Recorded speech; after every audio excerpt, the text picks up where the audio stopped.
Alam nyo ba na may mga gulay na tumataas ang blood sugar natin sa pagkain nitong gulay?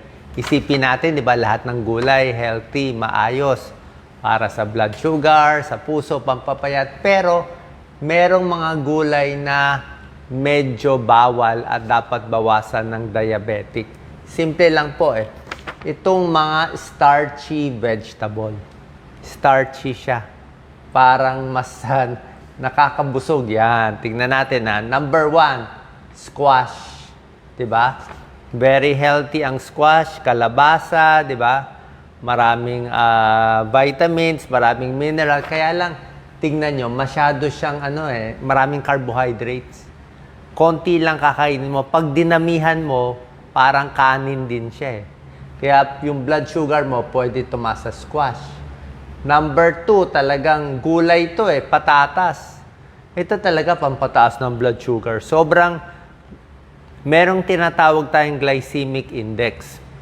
Ang glycemic index, pag mababa sa 50, 0 to 50, mababa. 51 to 100, mataas. Ang ibang gulay, yung mga kangkong, mga pechay, glycemic index niya 15 lang, maganda, mababa.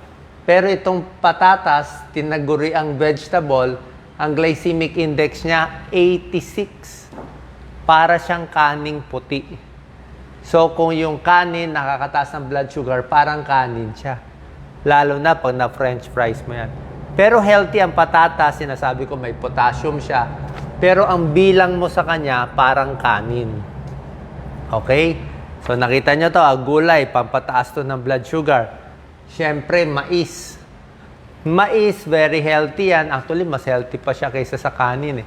Kanin kasi medyo maputi lang eh. Kulang sa vitamins. Ito, marami siyang vitamins ang corn. Problema, mataas ang carbohydrates niya. Okay? So, pag marami kinain mo nito, tataas din ang blood sugar mo. Isa pa nakatago green peas. Di mo lang halata, ang green peas, marami ding carbohydrates. Kaya nga, di ba, yung mga green peas, ginagawang snack eh. Di ba? Kasi nga, very carbohydrate siya.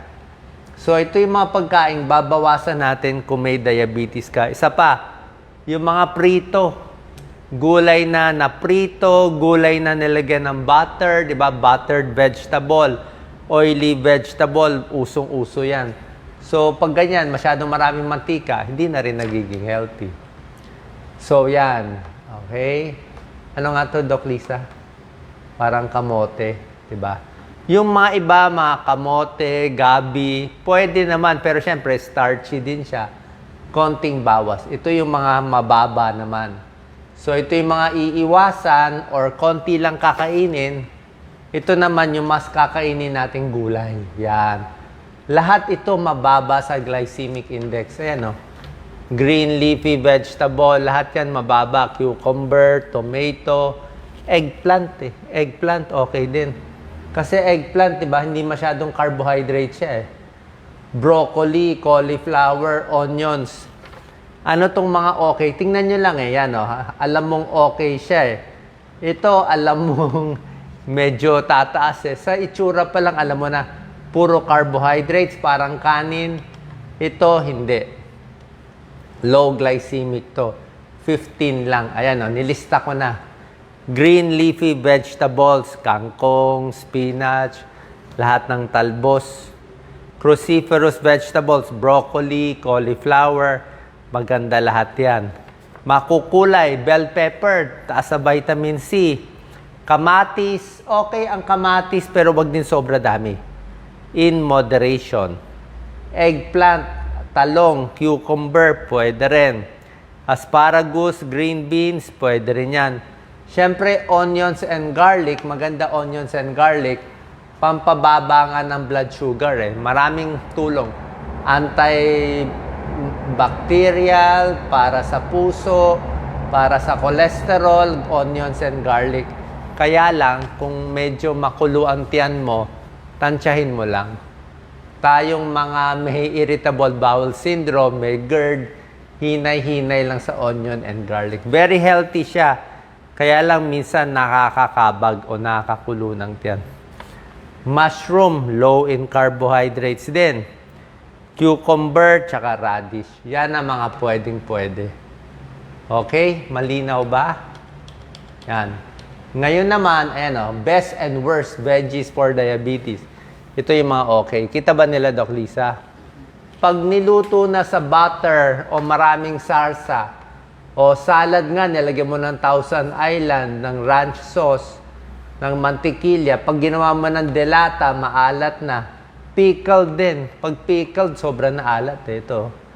Pag pickled, marami ng asin. Sauerkraut. Diba? Pag sinobra alat, pwede pa naman, pero syempre, hindi na ganun ka-healthy. Yan ang mga... So, hindi lahat porke gulay, okay lahat. May good gulay, may gulay na babawasan. Ngayon naman, tuturo ko na rin sa inyo sa prutas naman. Ito, prutas mas obvious. May mga prutas talagang medyo ingat ang may diabetes. Ayan, no? Ang magandang prutas, mga low glycemic index. Less than 50, less than 55. Pag mataas siya, nakakataas ng blood sugar. Ano yung mga prutas? Ayan. Favorite natin yan. Pero kung diabetic kayo, hinay-hinay dito. Ayan, no? Grapes. Nako, ang tamis masyado. Siguro 6 o 10 piraso lang bawat kainan. Hindi pwede isang bunch. Mangga. Grabe ang mangga. Saan ang mangga natin? Ayan, mangga. Mangga talaga. Super pang-diabetes yan. Pampataas talaga ng blood sugar. Yung matamis na matamis. Nako, napakasarap. Sure ako, tataba kayo. Tataas blood. Kung gusto nyo tumaba, walang problema. Payat na payat kayo, magmangga kayo 3 times a day. Kahit green mango, ganun din. Mataas din calories ng green mango, nakakataas din ng blood sugar. Pineapple, yan. Healthy to, healthy sila. Kaya lang, pag sinobrahan mo, nakakataba. Very high. Yan, 66 glycemic index ng pineapple. Lampas 50. Ang gulay nga, 15 lang 15 lang. Ito, 66, Kaya pagkain mo na pineapple, taas ang blood sugar. Isang magaling magpataas, pakwan. Ayan, 72. Grabe. Healthy ang pakwan, pero syempre, kung takot ka sa blood sugar mo, hinay-hinay. Melon, 65. Raisins, kahit papaya, 60, So, lahat yan nakakataas ng blood sugar. Especially kung hinog na hinog. Kaya alam ko, gusto natin piliin, sasabihin mo, yung pinakamatamis, pinakahinog. Kaya lang, mas hinog, mas matamis, mas nakakataas ng blood sugar. Okay na yung medyo matabang. Saging, very healthy. Glycemic nito, mga 56 sa gitna. Pero ang saging, pwede kung ganito. Pag ganito yung saging, tamang-tama yung pagkahinog, pwede kumain sa 2, diabetes, okay lang yan. Kasi maraming potassium, maraming benefits sa tiyan, sa puso. Pero pag ganitong overripe na, hindi na okay. Overripe na, nakakataas na ng blood sugar to. Ayan, Yung nangingitim na. Pag nangingitim na, diabetic kayo, iwas na. Okay, ayan, pakita natin, Doc Lisa. Yung mga low glycemic index na pwede nyo kainin, yan, apple, avocado, suha, wala tayong peaches dito, pears, strawberry na walang gatas, mababa, 20 to 49. Medyo mataas, grapes, mango, orange, raisins. Very high, ano ba to? Watermelon, pineapple. So, mas ito kakainin. Dito, depende. Dito, hinay-hinay. Okay? Ito yung mga mabababa. Tulad na sinabi ko, suha, pears, apple. Ayan, mababa, less than 50, Ang matataas, pinakita ko na sa inyo kanina, ito yung matataas. Okay? So, sana malinaw to. Hindi ko sinasabi, huwag kumain ito. Pwede kayo kumain. Kung may diabetes, pwede kumain. Pero syempre, isang slice na lang. Kung melon, isang slice na lang. Pakwan, pinya, isang slice na lang. Pag mangga, isang pisngi na lang.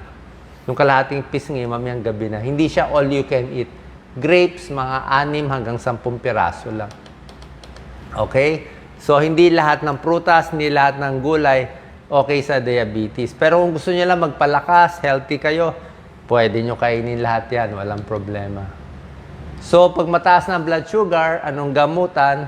Usually, papacheck tayo sa endocrinologist. Binibigay nila lagi metformin. Okay ang metformin. Huwag kayo maniwala sa mga fake news. Ginagamit pa yung mukha namin na masama daw metformin. Kalokohan po yon, fake news yon. Gusto lang magbenta ng produkto nila, mga scammer yun eh. Okay ang metformin. Lahat ng endocrinologist ito bibigay sa inyo. Maraming benefits ang metformin na bababa yung blood glucose mo, mas ma-absorb ng mga muscles, mas nagagamit siya. Nakakapayat pa yung metformin. At ngayon, pinag-aaralan yung metformin, baka daw makahaba pa ng buhay. Okay? Medyo makabag lang ang metformin. So, maraming pag-aaral, basta nabigyan ng metformin, mas maganda yung less na mamatay sa diabetes, less heart attack, less stroke. Medyo malabo lang eh. 42% less heart attack, yan, 41% less stroke.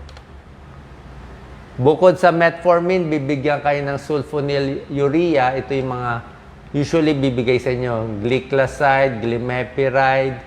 Ito yung mga bagong gamot na binibigay nila. Okay, usually combination eh. Pag hindi nakuha nitong dalawang gamot, pwede pa pangatlong gamot or yung iba nag-i-insulin na. Okay, so sabi ko nga, kailangan mababa lagi blood sugar nyo. Within normal, baka 120 and below lang. Huwag masyado mataas. Other tips for diabetes, check ang blood sugar, lalo na kung may lagnat, may sakit, kasi nagloloko ang blood sugar. Schedule, gagawin, check up, exercise.